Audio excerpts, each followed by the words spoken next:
Welcome to Pop Culture Retro, which was recently voted the 15th best podcast by the residents of Golden Years Retirement Community in Boca Raton, Florida. Each show, we'll revisit some of your favorite pop culture memories with insider and outsider perspectives. Now, please help me welcome your hosts, Moosie Drier and Jonathan Rosen. Hello, and welcome to another edition of Pop Culture Retro. I'm Jonathan Rosen, along with Moosie Drier, and today we are thrilled to welcome the CEO and founder of Blue Starlite, an independent boutique urban drive-in cinema founded in Austin in 2009. He's also an author of such books as In Heaven, Everything is Fine. He's also the creator of a fun-sounding concept, Silence Synced, which pairs old silent movies with music from classic indie rock groups such as REM and Radiohead. Please help us welcome Josh Frank. Josh, thanks so much for joining us today. Thank you for having me. I'm honored knowing the guests that you've had previously. Well, Hey, Josh, they're nothing, man. You're the one. You're the guy. well, we do have a lot to cover, but let's start with you. So where did you grow up, and was your family very into movies?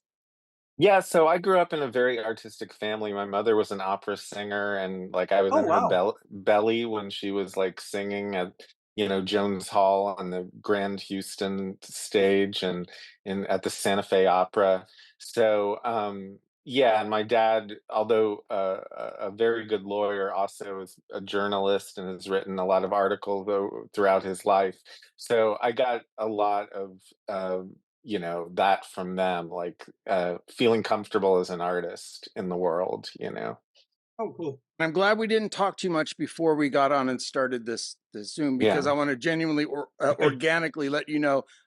I think the silence sync is an outstanding idea. Thank you so much. It's so cool and unique. And I've never heard of anything like that before. Yeah.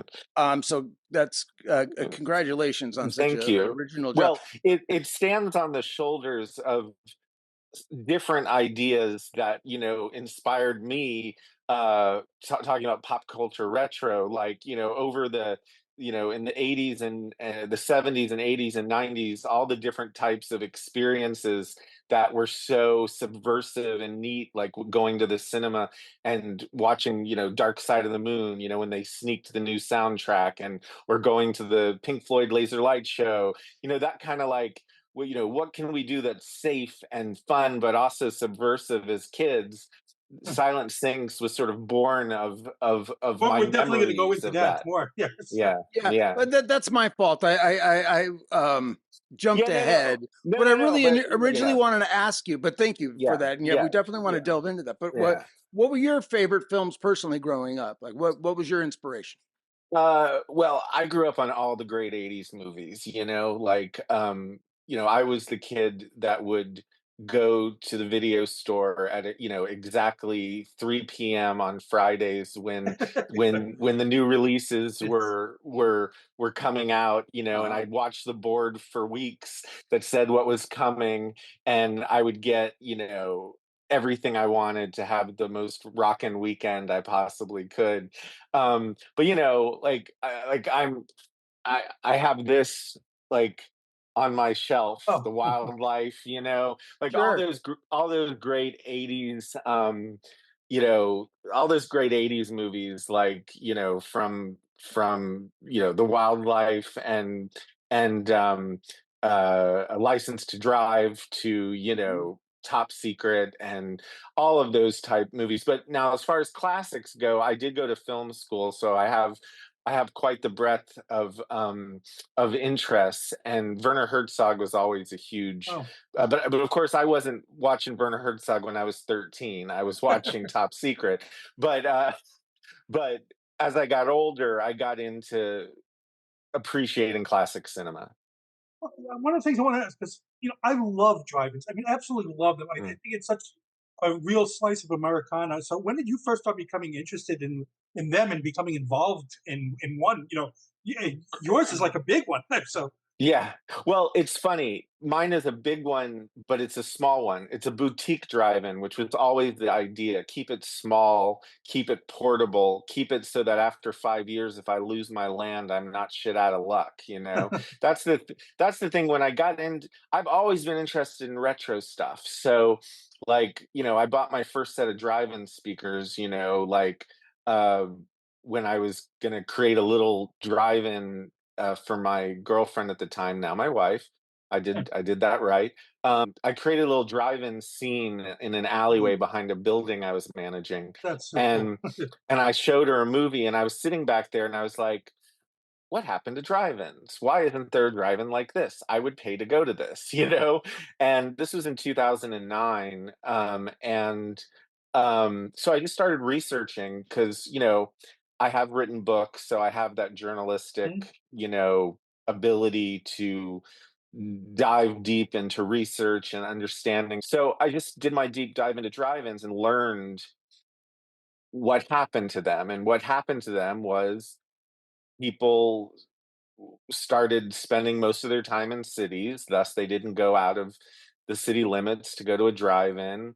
Land became a problem, all these things. So I sort of wrote a list of all the things that didn't work, to keep a drive-in going, and I created like a model of how it could work. And how it could work is in an alleyway, like so I built a little drive-in in this alleyway in Austin, Texas, and I opened it for business. Well, so tell us more about that. Tell us about Blue Starlight and what an urban drive-in it entails, really. Yeah. Basically it's a drive-in that's in the middle of a city, and it's small. It doesn't require a lot of space. Um you're One thing I realized is no drive-in owner ever got rich from being a drive-in owner. So I was like, well, let's follow through with that, and let's sell 12 cars a night and consider that a success. So Hmm. my first location only took 12 cars. Over the years, though, it has grown, but still my biggest screen is only 35 cars. And, most drive-ins that still exist are at least 150, 250 cars.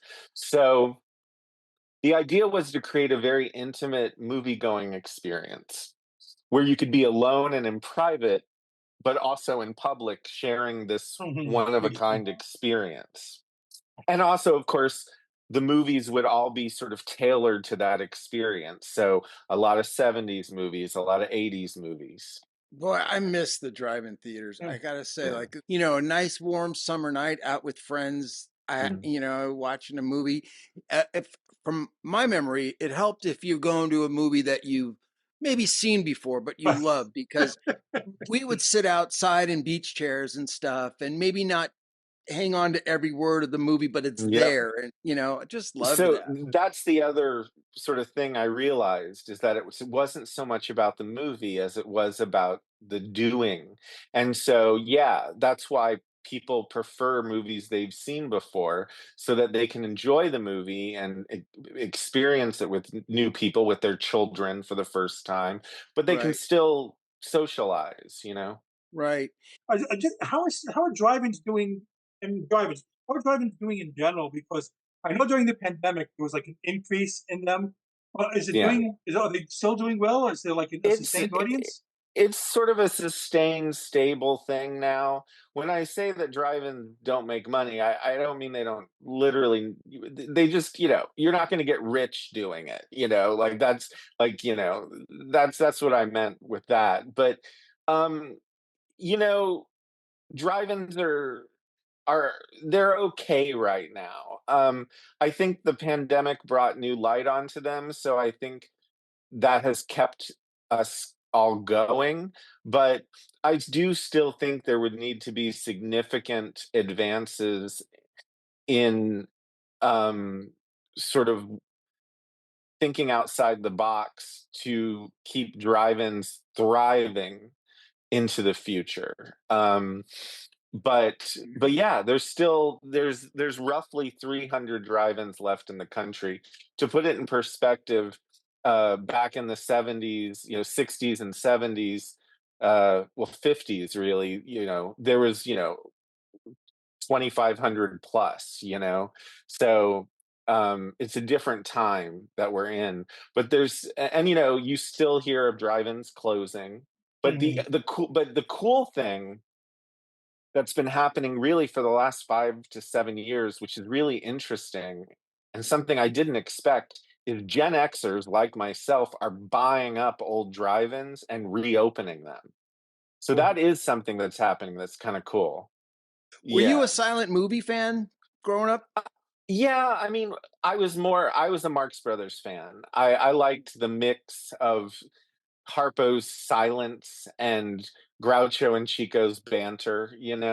So I was a kid. I was one of those weird kids that where everyone else was watching Freddy Krueger, I was watching the Marx Brothers. Well, tell us about now silencing. How did you come up with the idea to do this? To do Right. the music. Well, so it was sort of this like outside the box Gen X fever dream idea that I had towards the end of the pandemic because I was running my drive-in and I was one of the few cinemas in the US that was open, during the Mm. pandemic. Mhm. So it gave me a lot of time to really think about the industry and to brainstorm because I saw how hard it was for these cinemas at the end of the pandemic that were reopening, like indoor ones, because they didn't have content. There wasn't any movies coming out. And so I just started thinking a lot about content, and I was like, you know, people that own cinemas are creative people. Like, why are we waiting for someone else to give us content Mhm. all the time? Why are we so dependent on that? Like, it's great when there's a lot of content coming and it's wonderful and we can feature new Hollywood releases, new indie art house films. It's fantastic. It's important. It's the bread and butter of the business. But there should be another tier, both to add possible revenue on top of that, that's something different than just the movie, but also as a security for when we don't have content that we can, count on. So I sort of sat down at my computer in this little room, my Mm. little work room, and I started watching found footage and public domain silent movies, just sort of like thinking maybe something can be done with this type of material that hasn't been done before. And of course, I had my headphones on. And of course, because I'm Gen X, I was listening to, REM, the Pixies, Radiohead, They Might Be Giants.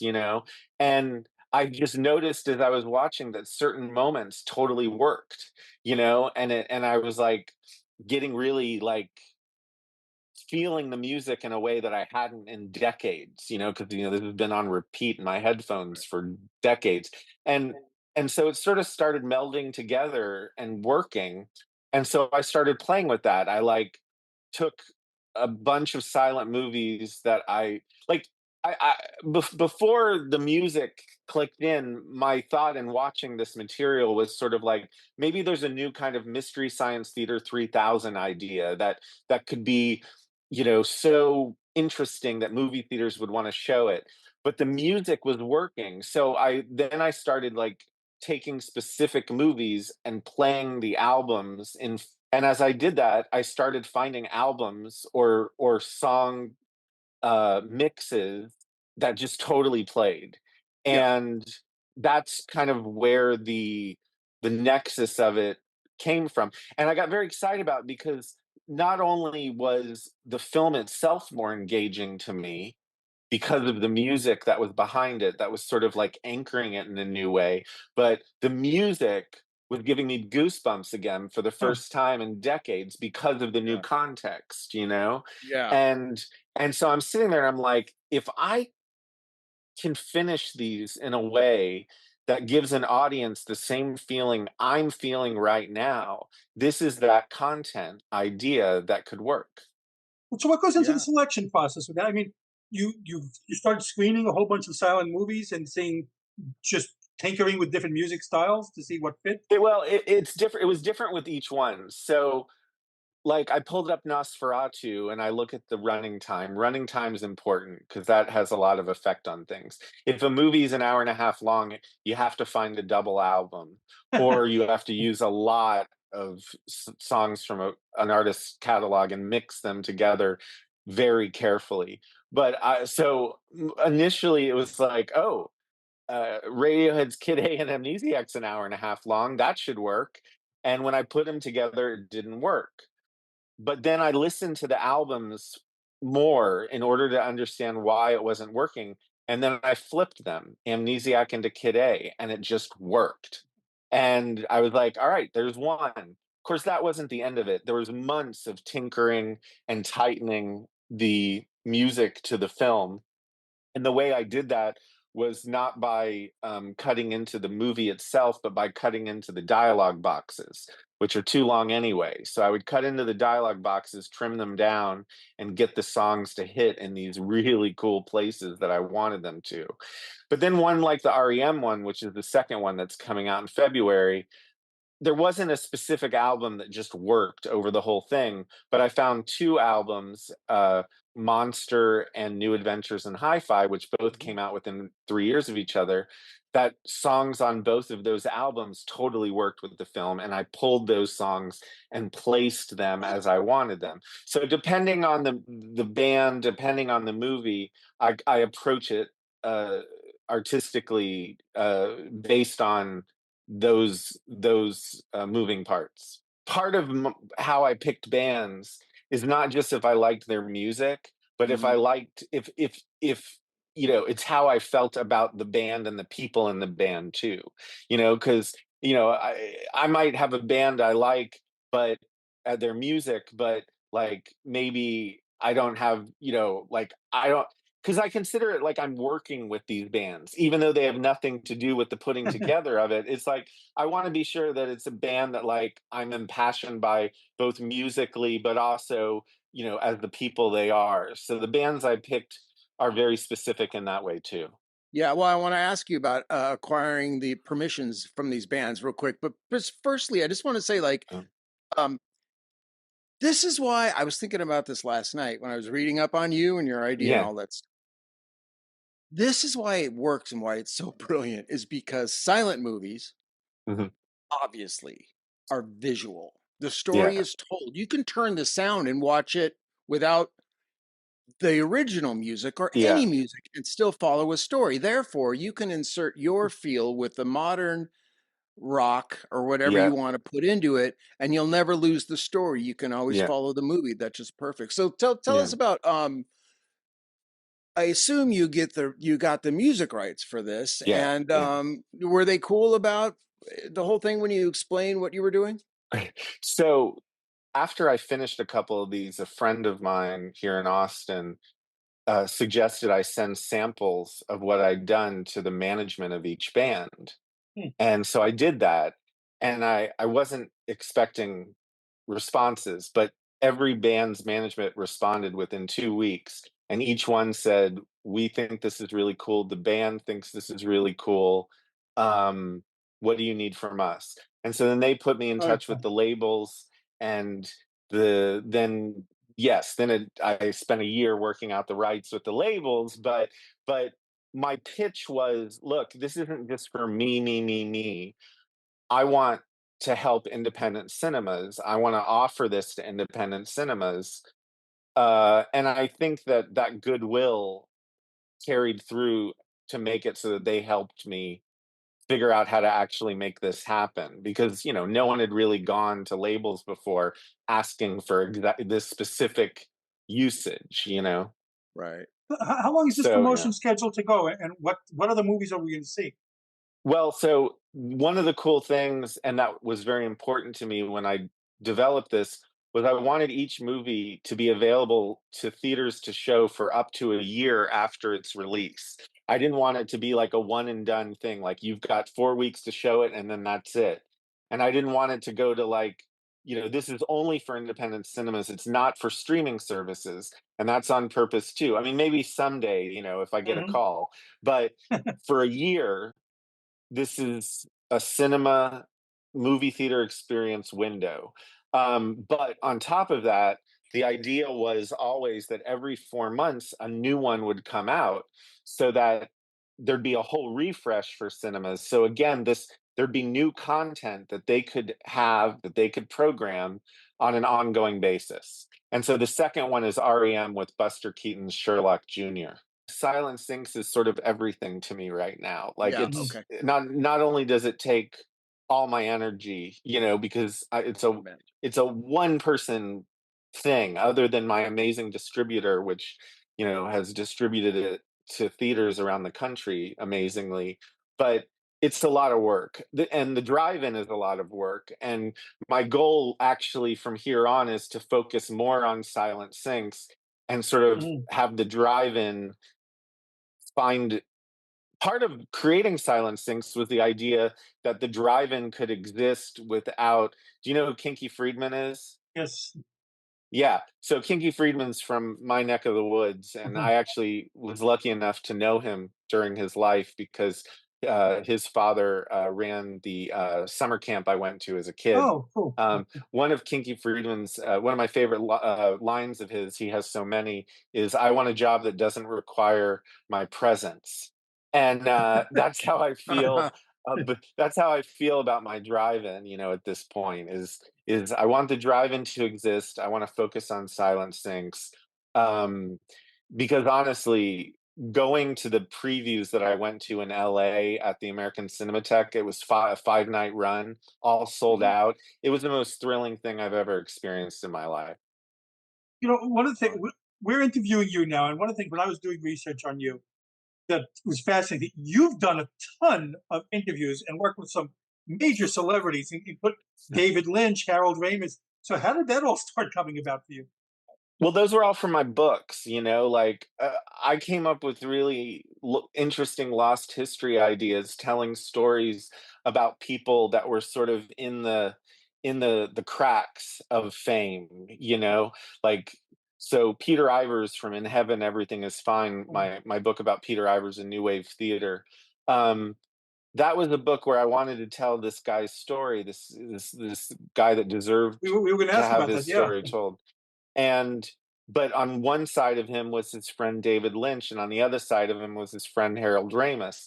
So, and of course, Peter Ivers tragically died in his 30s. But I because I was writing about this dear friend of theirs, I got to go to David Lynch's woodworking shop next to his house, and spend an afternoon with him talking. And I got to spend a day with Harold Ramis on the set of one of his movies. When I was writing this book to learn about Peter. Um, so yeah, over the years, I've been very lucky to have the experience of interviewing some of my heroes, Mhm. and that definitely had a huge impact on uh, really the culmination of doing Silent Sinks, because I don't think I would have had the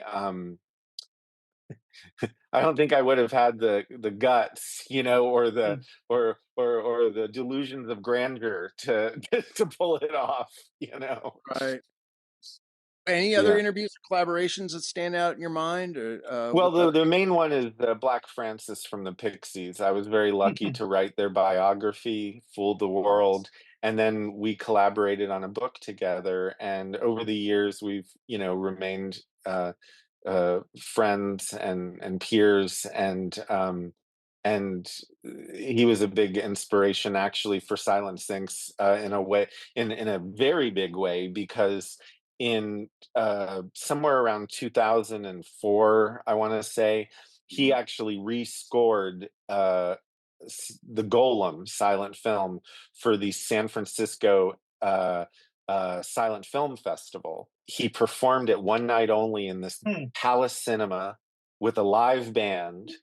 And when I came up with Silent Sinks, one of the things that was in my head was remembering how thrilling it was to see him do that.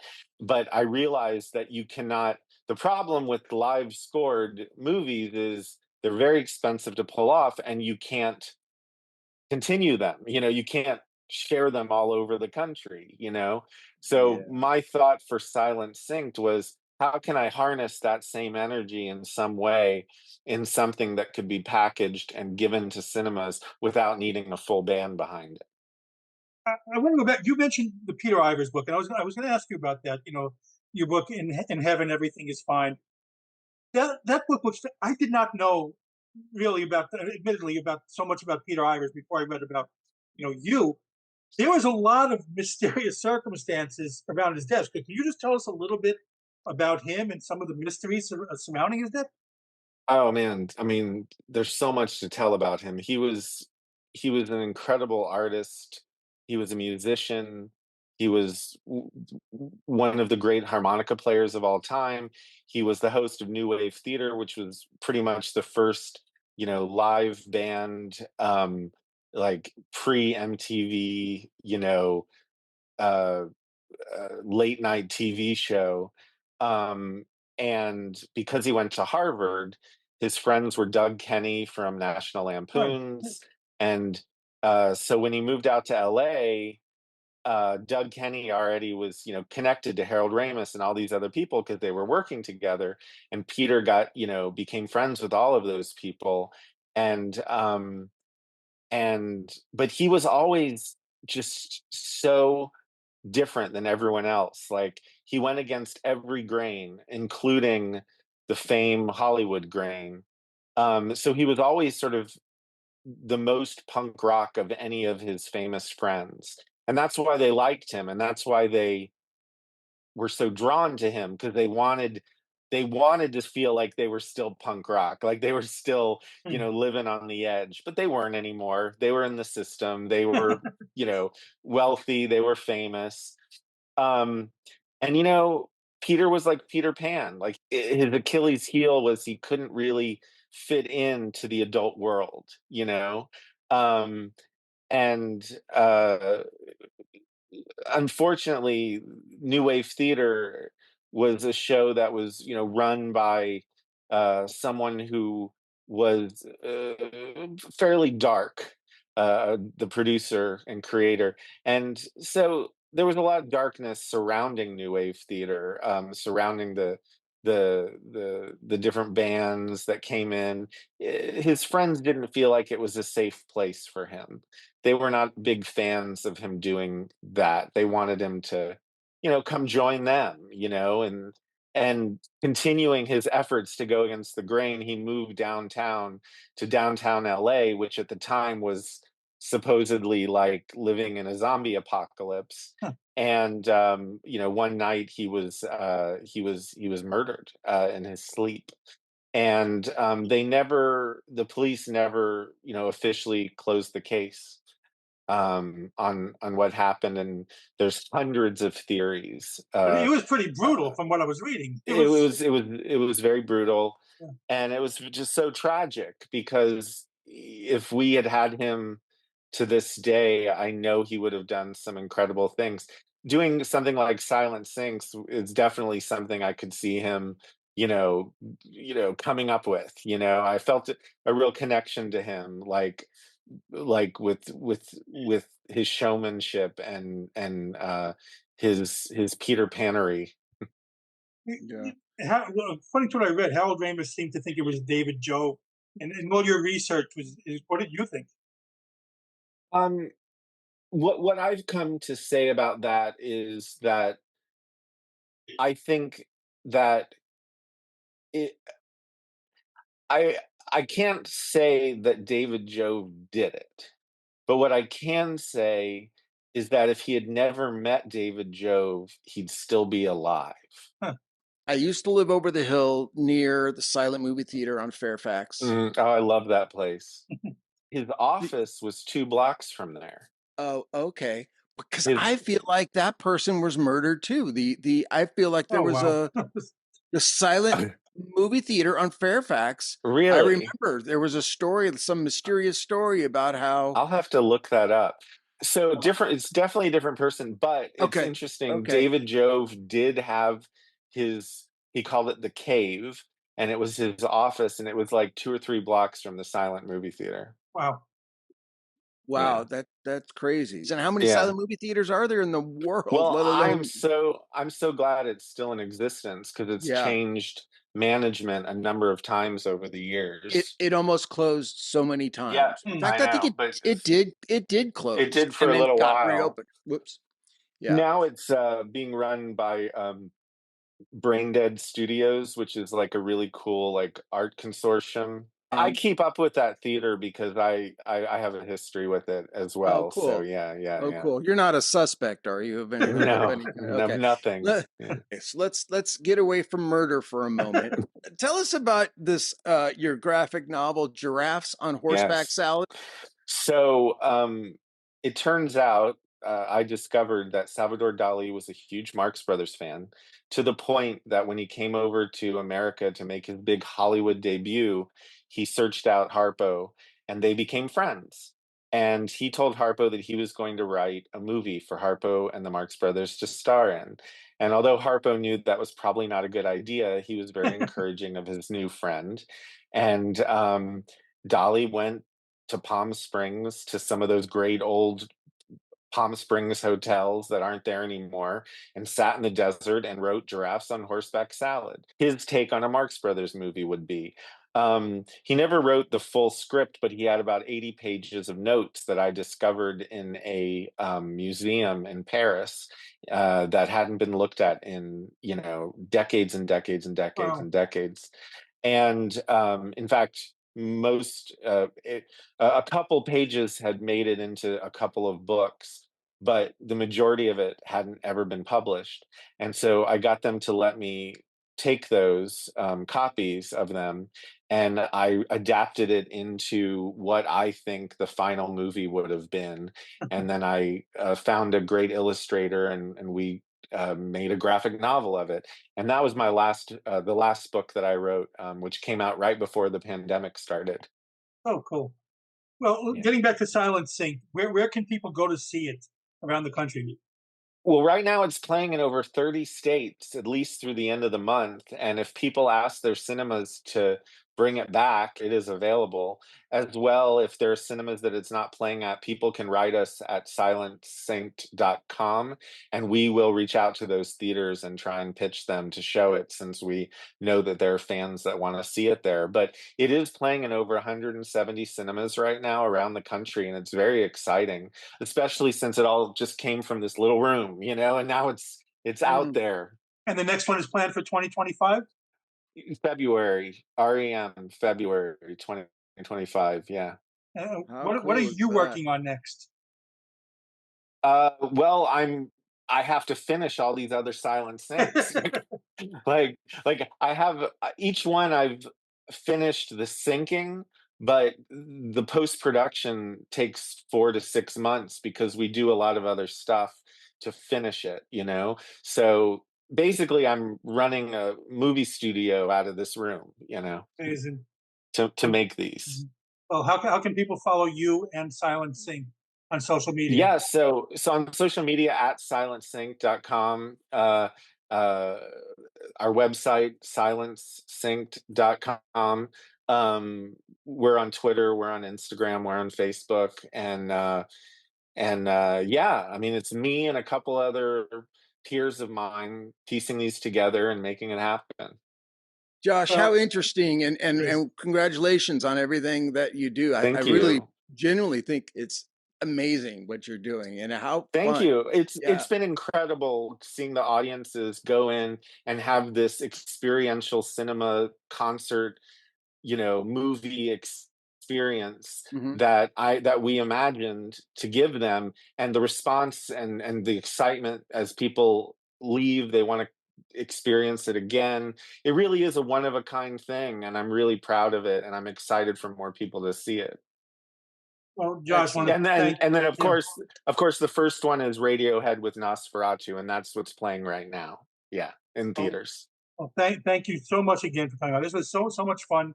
Thank you The guys. concept sounds so Yeah. fantastic to me. Break Yes. legs, man. Make this Yes. Thanks. yeah. All Well, right. again, This has been Pop Culture Retro. I'm Jonathan Rosen with Moosie Drier. And again, a very special thanks to Josh Frank. And please like, comment, and subscribe. Thank you for tuning in to Pop Culture Retro, where no one was hurt during the making of this podcast. Listening to this podcast just makes you really cool.